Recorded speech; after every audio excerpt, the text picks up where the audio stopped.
Welcome है सबैजनालाई। आज मैले धेरै दिनपछि भ्लग बनाउँदैछु। आज दुबईको आज चाहिँ नर्मल जस्तो देखिएको छ। आज त्यस्तो अलार्महरू पनि त्यस्तो बजेको छैन हैन। अब रमजान सकिनु म्याक्सिमम सोमबार मन्डेदेखि नर्मल ड्युटी हुन्छ उनीहरूको हैन। अनि त्यही भएर अब भन्नु सकिँदैन हैन। अब यो पानी आउने जस्तो नि भइरहेछ, देख्न सक्नुहुन्छ आजको दिनहरू हैन, देख्न सक्नुहुन्छ। भन्नै पर्दाखेरि अब के हो कसो हुन्छ भनेर त्यो कसैलाई थाहा छैन हैन, कसैलाई थाहा पनि छैन के हुने हो कसो हुने भन्ने त त्यो मान्छेलाई केही नि अब अहिलेसम्म थाहा चाहिँ छैन भन्नु पर्यो। खासै ड्युटीहरू पनि छैन हैन, खासै ड्युटीहरू चलेको छैन। प्रायः सबै घर आफ्नो आफ्नो मुलुक आफ्नो आफ्नो कन्ट्री गइसकेको छ। सबै खाली खाली खाली खाली जस्तो भइसकेको छ बिल्डिङहरू पनि हैन। अब भन्नु पर्दाखेरि के भन्ने भन्दा पनि अब यो आज फ्राइडे सटरडे सन्डे अनि मन्डेदेखि चाहिँ मेबी सबै थाहा होला के हुने हो। अझै युद्ध बढ्ने हो कि नबढ्ने हो कि के हुने हो भन्ने चाहिँ मन्डेदेखि थाहा होला भन्ने। तर पुनः आशा गर्छु कि अब चाहिँ नर्मल होस् र हामीले राम्ररी कमाउनु पाओस्, राम्रो ड्युटी गर्नु पाओस् र नेपाल राम्ररी नै फर्किनु पाओस् भन्ने चाहिँ सोचिराखेको छु। सबैजनाले भगवान्लाई एकदम धेरै धेरै धेरै भन्दा विश्वास गरिरहेको छु न। भगवान् सधैँ नै प्रार्थना गरिरहेको छु हैन। पहिले जस्तो थियो त्यस्तै नर्मल होस् र नर्मल नै काम गर्नु पाओस्। दुःख सुख त अब जहाँ पनि दुःखै हो हैन। बिहान 6 बजी उठेर ड्युटी जानुपर्छ गर्नुपर्छ। ड्युटीको टाइम त अब सबैलाई थाहा नै छ हैन। तर पनि अब ड्युटीमा चाहिँ अब भनौँ न, अब एकछिन मैले क्यामेरा चाहिँ राखेँ। अब भन्नु पर्दाखेरि अब ड्युटी भनेको चाहिँ कस्तो भने अब गर्नै पर्यो हैन। ड्युटी चाहिँ अब जे भने ड्युटी गर्नै पर्यो, नगरे त हुन्न। अब सबै भन्छु कि नर्मलै होस् अब हैन। सबैजनाले राम्ररी घर फर्किनु पाओस्, आउनेहरू पनि हैन, आउनेहरू पनि नर्मलै राम्ररी नै घर आउनु पाओस्, पहिले जस्तै गरेर खुसी साथ नै घर नेपाल फर्किनु पाओस् भन्ने चाहिँ सोचिराखेको छु। खासै गाडीहरू पनि त्यस्तो बिजी छैन भनौँ न। प्रायः जस्तो सबै आफ्नो कन्ट्री गइसकेको छ। मेबी आधी त 100% 50% त मान्छे त गइ नै सकेको छ हैन आफ्नो आफ्नो गाउँमा, घरमा गाउँ भन्दा पनि कन्ट्रीहरू।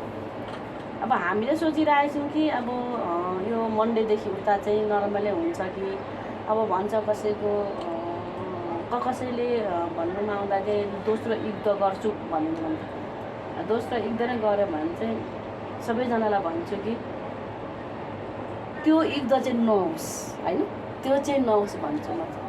त्यस्तो चाहिँ नहोस्, किनकि खुसी साथले घर जानु पाऊँ। सोचे जस्तो टिकट पनि पाइएको छैन, नरन पाइसमा टिकट पाइएको छैन। भन्नै पर्दाखेरि त अब हामीले कमाएको भन्दा बेसी टिकट छ अहिले घर जानलाई भनिसकेपछि हाम्रो त त्यो खै सोच्नु सकेको छैन टिकट सुन्दाखेरि हैन। त्यही भएर हो अब आज चाहिँ त्यस्तो नर्मल जस्तो छ। आज त्यस्तो केही पनि अलार्म पनि बजेको छैन। बिहान चाहिँ एकचोटि बज्यो होला, कहाँ के भएको छ त्यो त हामीलाई थाहा हुँदैन हैन। हामीलाई थाहा त हुँदैन त्यो के होला कसो होला भन्ने त अहिले हामीलाई थाहा त छैन हैन। अनि भरेसक चाहिँ अब यस्तो नहोस् भन्ने नै सोचिराखेको छु। यस्तो नहोस् न भन्ने सोचिरहेको छु। अब मेट्रो पनि चलि नै रहेछ, देख्न सक्छ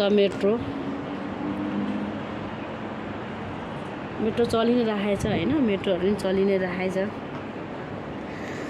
अब कसरी के सम्झिनु होला भन्ने अब चिन्ता त जसलाई नै भइ नै हाल्छ। अब घरमा भएको फ्यामिलीहरूलाई नि चिन्ता त होला हैन, दुःख त होला। आयो हुन्थ्यो भन्ने त सबैजनाको होला। भरेसक घरदेखि आइज भनिरहेछ, नआइज भने छैन। यस्तो अब केही भयो समस्या भयो भने यहीँबाट नि टिकट पठाउँछु भनिरहेछ। नगरेको होइन, घर फ्यामिलीले पनि दिदीले पनि हैन, दिदी नानीले पनि आउनु भनिरहेछ। तर पनि किनकि अब गइसकेपछि त्यही त हो। अब नर्मलै भयो भने त हुन्छ नि त भन्ने आशले अब फर्किनु त दसैँमा फर्किने नै भनेर छुट्टीमा आउने नै भन्ने सल्लाह थियो हैन। गर्दै लाँदाखेरि यहाँको सिजनले गर्दाखेरि यस्तै भयो। अब त्यो कसैले पनि पछाडिको बाटो देख्दैन भन्छ, त्यही भएर पछाडिको बाटो कसैले नि देख्दैन हैन। त्यही भएर भन्छु कि भगवान्लाई धेरै धेरै विश्वास गर्छु, विश्वास गर्नु पर्यो। अब चाहिँ नर्मल भइदियोस्, सबैले बुझिदियोस्। हाम्रो त किन गल्ती छ र यहाँ आउने हामीले दुःख गर्ने मान्छेहरूको कन्ट्रीमा आएर अर्काको देशमा आएर दुःख गर्ने मान्छे होइन सबैजना। त्यही भन्छु होइन, दुःख त लाग्छ। अब यसो रोड हुँदो मान्छे हेर्दा पनि त्यस्तो छैन। आज झन् ईदमा एकदम बिजी हुनुपर्ने होइन, मान्छे घुम्नु निस्किने हाहा हो हुनुपर्ने, तर त्यस्तो छैन। नर्मलै फाटाफुटा त्यस्तो भइरहेछ। अब भनौँ न 100मा 50% जस्तो मान्छेहरू छन् होइन, अब बिजनेसम्यान छैनन् होइन। त्यही भएर ठुल्ठुलो होटेलहरू पनि बन्द भइसक्यो त्यो त होइन। अब के गर्ने होइन। यहीँबाट जानकारी दिन चाहन्छु सबैजनालाई होइन, आफ्नो सेफ्टी आफूले गरौँ होइन। राम्रो नेपाल फर्किनु पाओस् सबैजना विदेशमा भएको दिदीबहिनीहरू सबैजना राम्ररी फर्किनु पाओस् र राम्रो सुविधाले फर्किनु पाओस् भन्न चाहन्छु। जहाँ भए पनि आफ्नो सेफ्टी सहित बस्नु होला।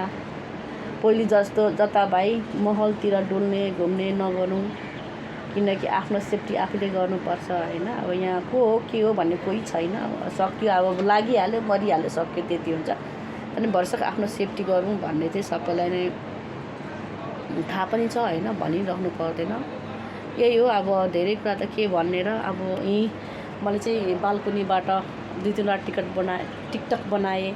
अनि बाल्कुनीबाट यसो मैले चाहिँ अब धेरै भयो नि त मैले पनि नबनाएको। अब अल्छी लाग्छ, त्यही हो।